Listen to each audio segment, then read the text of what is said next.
দীর্ঘ ৭.৫ মাস রেবতী নক্ষত্রে রাহুর অবস্থানের পর আগামী ৫ই জুলাই ২০২৪ শুক্রবার সন্ধ্যা ৬টা ৯ মিনিটে তার গোচরের পরিবর্তন ঘটিয়ে পরবর্তী নক্ষত্র তথা উত্তর ভদ্রাপদ নক্ষত্রে প্রবেশ করবে।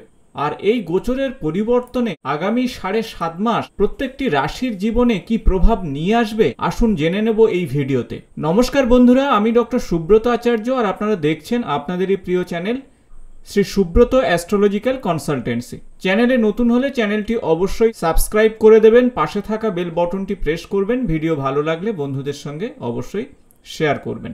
আগামী ৭.৫ মাসের জন্য রাহু মীন রাশিতে নাক্ষত্রিক গোচরের পরিবর্তন ঘটাচ্ছে, অর্থাৎ রেবতী নক্ষত্র থেকে উত্তর ভদ্রাপদ নক্ষত্রে প্রবেশ করবে এবং আগামী ১৬ই মার্চ ২০২৫ রবিবার সন্ধ্যা ৬টা ৫০ মিনিটে উত্তর ভদ্রাপদ নক্ষত্র থেকে পূর্ব ভদ্রাপদ নক্ষত্রে প্রবেশ করবে। তাই আসুন জেনে নেওয়া যাক এই নাক্ষত্রিক গোচরের পরিবর্তন কি প্রভাব নিয়ে আসবে আপনার জীবনে। প্রথমে আমরা জেনে নেব রাহু আসলে কি। বৈদিক অ্যাস্ট্রোলজি অনুযায়ী বা বৈদিক জ্যোতিষশাস্ত্র অনুযায়ী রাহু হলো একটি ছায়া গ্রহ। রাহু আমাদের জীবনে illusion, ambition, desire, foreign influence ইত্যাদি নিয়ে আসে। অন্যদিকে উত্তর ভদ্রাপদ নক্ষত্রের অধিপতি হলো শনিদেব এবং এই নক্ষত্রের কারকতা হলো নতুনভাবে কিছু তৈরি করা, অর্থাৎ রিস্ট্রাকচার, ডিসিপ্লিন, অ্যাম্বিশন এবং হিডেন পোটেনশিয়ালের বিষয়টিও দেখা হয় শনিদেবের এই নক্ষত্র অনুযায়ী। তাই আগামী ৭.৫ মাস রাহু এবং শনিদেবের নক্ষত্র উত্তর ভদ্রাপদের মধ্যে একটি সমন্বয় সাধিত হবে দ্বাদশ রাশিচক্রের শেষ যে রাশি অর্থাৎ মীন রাশিতে। জলতত্ত্বের রাশি হলো মীন রাশি আর এখানেই কিন্তু রাহু উত্তর ভদ্রাপদ নক্ষত্রে অবস্থান করবে। আজ এই ভিডিও থেকে আমরা জেনে নেব আগামী ৭.৫ মাস রাহুর নাক্ষত্রিক গোচরের পরিবর্তনে কন্যা রাশির জাতক জাতিকাদের জীবনে কি ধরনের শুভ বা অশুভ ফল আসতে পারে। শনিদেবের নক্ষত্র হলো উত্তর ভদ্রাপদ নক্ষত্র আর সেই নক্ষত্রতে রাহুর গোচরের পরিবর্তন ঘটবে। কন্যা রাশির সাপেক্ষে রাহু সপ্তম ভাবে অর্থাৎ মীন রাশিতে এই গোচরের পরিবর্তন ঘটাচ্ছে। সপ্তম ভাব হলো রিলেশনশিপের ভাব, সপ্তম ভাব হলো বিবাহ সংক্রান্ত বিষয়ের ভাব। তাই রাহুর এই নাক্ষত্রিক গোচরের পরিবর্তনে এই সময় আপনাদের পার্সোনাল এবং প্রফেশনাল ক্ষেত্রের রিলেশনশিপের ক্ষেত্রে অবশ্যই সতর্ক থাকতে হবে। এই সময় পার্টনারশিপ বা কোলাবোরেশনের ক্ষেত্রে অবশ্যই মাথা ঠান্ডা রেখে সিদ্ধান্ত নিতে হবে।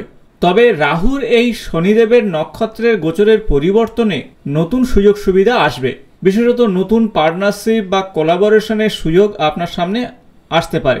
তবে এই নতুন সুযোগের বিষয়ে আপনাকে খুব ভেবেচিন্তে সিদ্ধান্ত নিতে হবে। পুরানো রিলেশনশিপের বিষয়ে অবশ্যই সতর্ক থাকতে হবে, আপনার কথাবার্তার কারণে সম্পর্কের অবনতি ঘটতে পারে।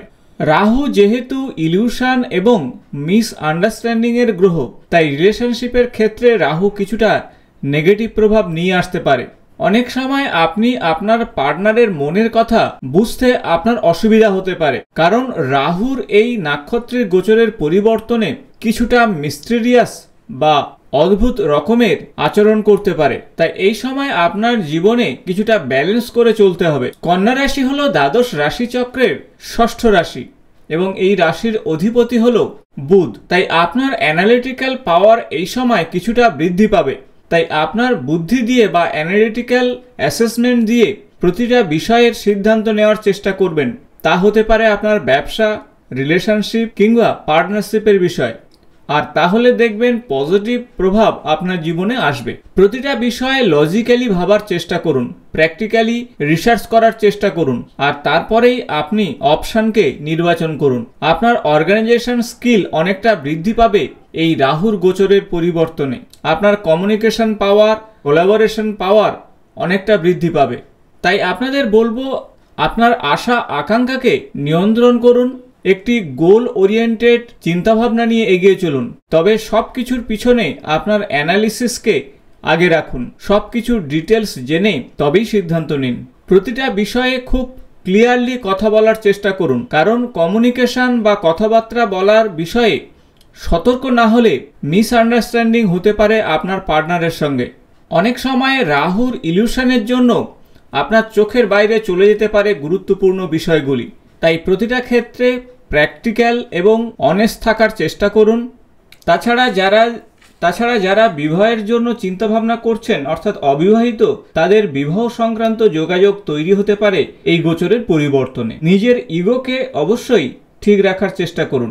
ইগোগত সমস্যার কারণে সম্পর্কের অবনতি ঘটতে পারে। শরীর স্বাস্থ্যের বিষয়ে অবশ্যই খেয়াল রাখতে হবে, বিশেষত আপনার জীবনসঙ্গী বা সঙ্গিনীর শরীর স্বাস্থ্যের কিছুটা অবনতি ঘটতে পারে। তাই সব মিলিয়ে বলা যেতে পারে রাহুর এই নাক্ষত্রিক গোচরের পরিবর্তনে একটু সতর্ক থাকলে আপনাদের জীবনে অবশ্যই সমৃদ্ধিতে পরিপূর্ণ হবে। এই সময় আপনারা হনুমান চল্লিশা পাঠ করুন, শ্রী গণপতি দেবের পূজা অর্চনা করুন, ওং গং গণপতয়ে নমঃ এই মন্ত্র প্রত্যহ 108 বার করে জপ করুন, আর তাহলে আপনাদের জীবনে অবশ্যই সুখ এবং সমৃদ্ধিতে পরিপূর্ণ হবে। আশা করব ভিডিওটি ইনফরমেটিভ হয়েছে। ভালো লাগলে বন্ধুদের সঙ্গে শেয়ার করবেন। আগামী নতুন কোনো জ্যোতিষ সংক্রান্ত ভিডিওতে আপনাদের সঙ্গে দেখা হবে। আজ এই পর্যন্ত, নমস্কার।